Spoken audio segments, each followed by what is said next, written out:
Saudara-saudari terkasih, apakah saudara sudah memulai hari ini dengan penuh sukacita dan punya niat untuk berbuat baik meskipun kecil? Semoga Tuhan memberkati niat baik saudara. Kemarin dalam perjalanan kembali dari Jogja, saya sempat berhenti di lampu merah. Dan di lampu merah itu ada dua wanita menggunakan topeng badut. Dan ketika mobil saya berhenti, salah satu wanita itu bangkit dan kemudian meminta sesuatu dari saya. Dan saya memberi. Dan kemudian dia sangat berterima kasih, kemudian melanjutkan pekerjaannya. Yang mengesankan bagi saya adalah bahwa mereka berdua itu berbagi kesempatan. Tidak maju bersama. Giliran. Di balik itu saya menghargai solidaritas satu sama lain. Dan kepercayaan bahwa masing-masing punya rezekinya. Maka tidak harus berebut, tetapi bisa bergantian. Sekarang giliran kamu punya rezekinya sendiri. Ada yang memberi, ada yang tidak memberi. Nanti giliran saya juga punya rezekinya sendiri. Saya belajar satu hal dari situ, berbagi. Di dalam kesederhanaan, mereka masih solider dan ikhlas untuk berbagi kesempatan. Dan percaya masing-masing punya rezekinya sendiri. Mereka bukan orang yang berlebih, dan mereka tidak berpikir bahwa harus mendapatkan yang terbanyak, tetapi cukup untuk hidup keluarganya hari ini. Saya juga kemudian ingat satu peristiwa ketika saya berangkat mancing. Saya mau membeli umpan, dan katanya di tempat saya pergi memancing, umpan yang paling cocok adalah cacing bakau. Dan untuk membelinya mudah, di pinggir jalan banyak dijual. Sudah diletakkan dalam sebuah mangkok plastik dengan tanahnya. Dan masing-masing seharga 10.000. Ketika saya mau membeli dan kemudian saya ditanya mau beli berapa, saya mengatakan 4 mangkok. Yang berarti 40.000. Yang menarik adalah dia hanya memberikan 3. Dan kemudian kepada temannya di sebelah, dia meminta, saya minta 1 supaya saya bisa menjual 3 mangkok dan kamu 1 mangkok. Itu juga membuat saya tertegun. Sekali lagi saya belajar dari orang-orang sederhana itu untuk mengatakan cukup dan kemudian berbagi, memberi kesempatan yang lain juga untuk mendapatkannya. Menurut saya kedua pengalaman itu sungguh-sungguh membekas di hati saya. Orang-orang sederhana itu ikhlas berbagi dan mempunyai kekuatan untuk mengatakan cukup bagi dirinya sendiri. Pasti tidak berlebih, tetapi apa salahnya daripada mendapatkan 4 hal yang bisa dijual, dia memberikan yang 1 kepada sahabatnya.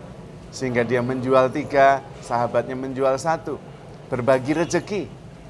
Sebuah pengalaman dari orang-orang sederhana yang berani mengatakan cukup dan kemudian mulai berbagi.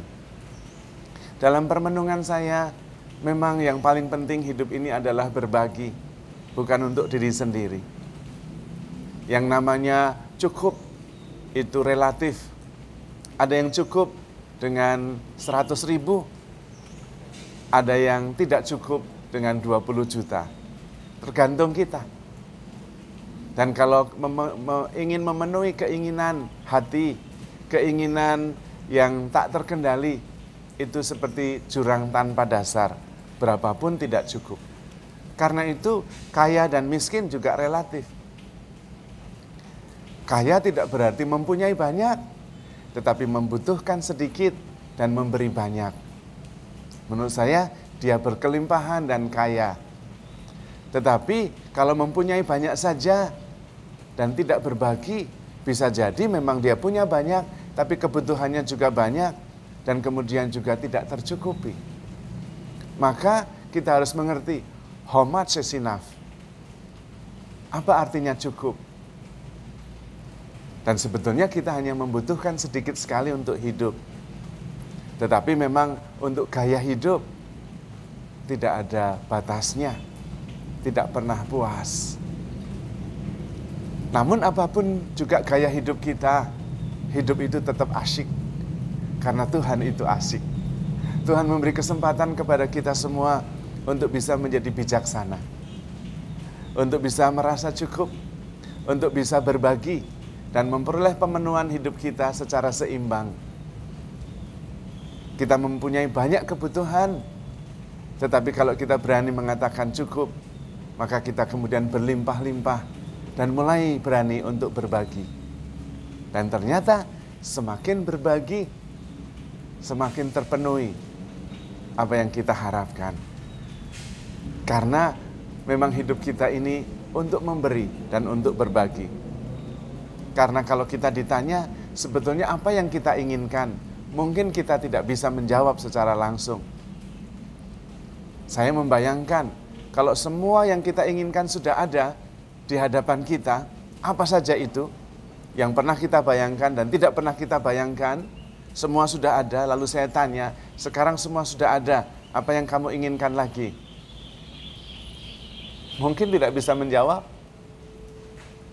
Karena seringkali kita mengacaukan antara hidup dalam pikiran dan perasaan, atau yang sering dengan bahasa keren disebut psychological life, sebagai real life.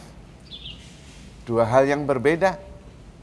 Psychological life itu bukan existential life. Psychological life adalah hidup berdasarkan proses pembatinan selama ini atau pengkondisian selama ini, yang bukan real life. Karena kita berpikir dan merasa sebagaimana kita dididik sejak kecil. Dan masing-masing orang berbeda. Psychological life itu subjective life, bukan real life as an objective life. Kehidupan yang sebenarnya bukan kehidupan seperti yang kita pikirkan, tetapi sebuah kesadaran, menghayati perjumpaan, dan mempunyai pengalaman yang real terhadap kehidupan, bukan berdasarkan pikiran saja. Karena itu dengan berdialog, dengan berbagi, dengan berelasi, kemudian kita merasa inilah kehidupan yang sebenarnya.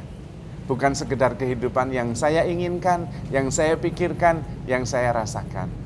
Namun apapun itu kehidupan, kehidupan ini tetap asyik. Karena Tuhan kita asyik.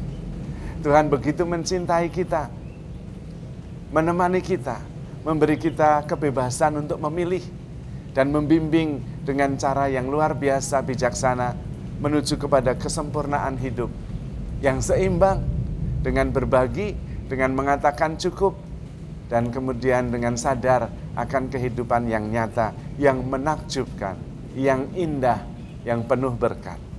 Maka saudara-saudari terkasih, handle yourself with care, because you are loved. Tuhan memberkati.